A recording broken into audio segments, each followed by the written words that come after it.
the justifiable use of force. That's the state attorney. So I had a conversation with the state attorney. Let me call you later. His closeout letter will indicate that Sergeant Custer will be cleared and use justifiable use of force in regards to the threat that was presented to him. This is a tragedy no matter how you cut it.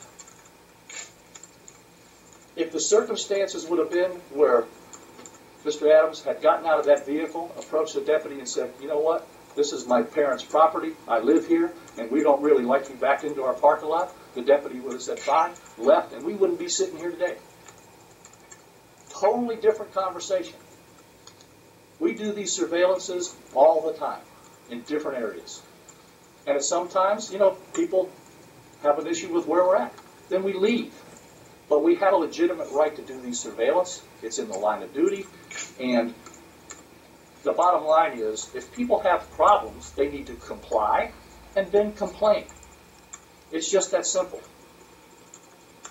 We don't expect our deputies to be assaulted. We don't expect them to have their lives placed in jeopardy. And if they do, then they're going to take the action reasonably based on what's presented to them. That's the facts here. It's not based on emotion. It's based on physical evidence and definable proof.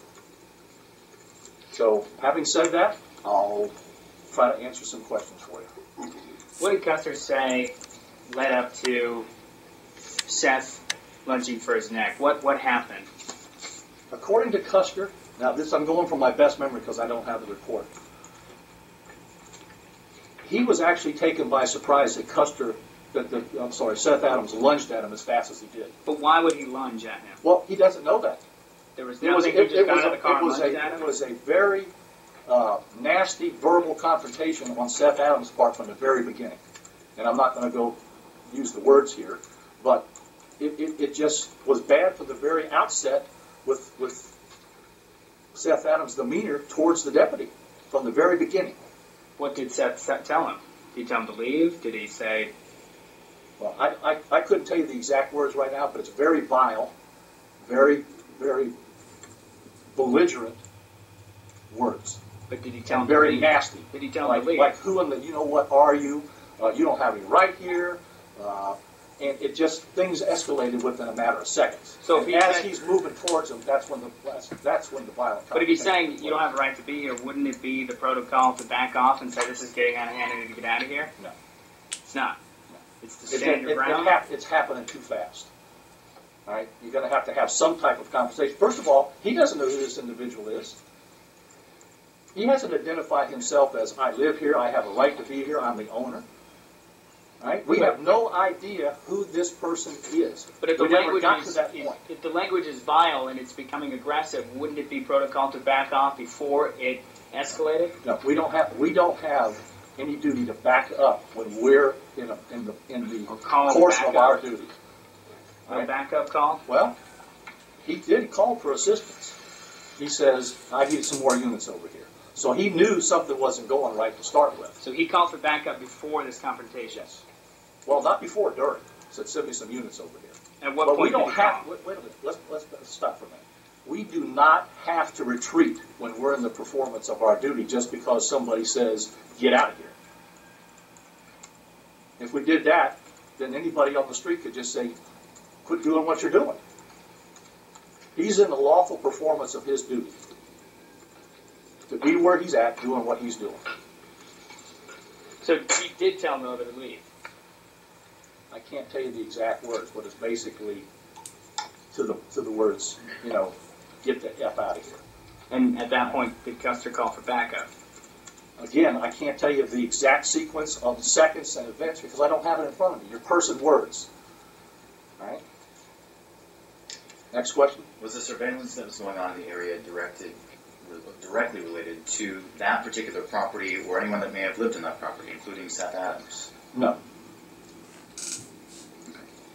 It just happened to be a good point for us to be where we were on the fringe of where the suspects might be heading to. See, when you're doing a surveillance, you can't be right on top of the individual. If this is the car, I can't be right behind it. I've got to set up a loose surveillance area where if they come by me, I can track them here, call another unit over here. What kind of DNA was found on Custer? What are we talking about? It's DNA that comes off, if I swabbed your hands or skin, it's not blood DNA. Skin? Yeah. Yeah. There's only one way it can get there, and that's for the Seth Adams to put his hands around that deputy's throat. Same with forearm. That's physical evidence, physical proof, folks.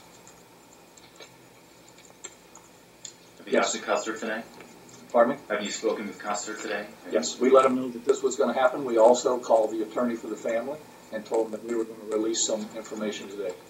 Yeah, they weren't allowed inside. No, this is a press conference. They're not press. This is not a deposition. So will you be meeting with them? If the family wants to, sure.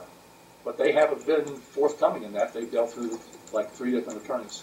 So why today? Was it that FDLE totally finished with their report and it's now releasable, or was there... Well, I've been out of town. I just got back, and the information was ready today. And as is customary with the agency, if I have the information to get out, I'm not going to hold it. So I told the media people, let's get everybody together. I'll give them everything I have. Do you know when FDLE finished their report? I don't.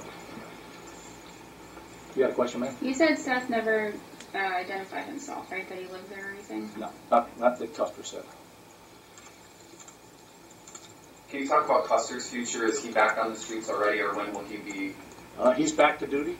He is. You know, he feels terrible about it also. You know, there's no deputy that works here that gets up in the morning and says, I want to go get involved in a confrontation like this. This is taking a toll on him and his family also. You know? So, no, there's no deputy that gets up in the morning, puts on their uniform or at night and goes to work and says, geez, I want to get involved in something like this. They go out there to do their job. They don't go out to get beat up. They don't go out to get choked, and they don't go out to get shot. They got families to go home to also. Is he back on duty in the same general vicinity in that part of the county? Well, it's not, when you're talking the unit that he's in, there's no general facility. They go to where the particular case that they're working takes them. That could be anywhere in this county. But he's back in his capacity where he was before. He does a good job. Is there any surveillance or any witness, any extra set of eyes in this situation? No. So Absolutely not. Everything's pretty much based on Custer's account? Well, and physical evidence that I just told you about. But the only person who saw it, though, was Custer. Yeah. But the physical evidence is very consistent with his rendition of what happened there.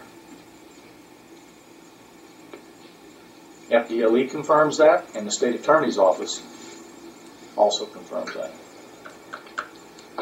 Okay. One more question. Yeah. Sorry. Why is there DNA on his forearm? Where Well, he put him in his chokehold? if you go back to Custer's rendition, and again, I don't have the report in front of me to tell you exactly every word, is to get the chokehold off of him, he, did this motion, which is consistent with trying to get somebody that's choking you off him. Yeah, I've never been choked before. Did you find anything on Seth that would show that he was, besides being shot, that he had any sort of marks on his neck or any DNA from Sergeant Custer? You'd have to go to the doctor's autopsy report to get. Is that something you looked into, though, to see if it was? I couldn't tell you based on what's in front of me. I mean, is there a way to tell report? Is there a way to tell if who touched who first? No, there's a way to tell you there was a confrontation. But you can't. The deputy's certainly not going to go over there and start choking him. He doesn't have any reason to do that. Thank you. Thank you.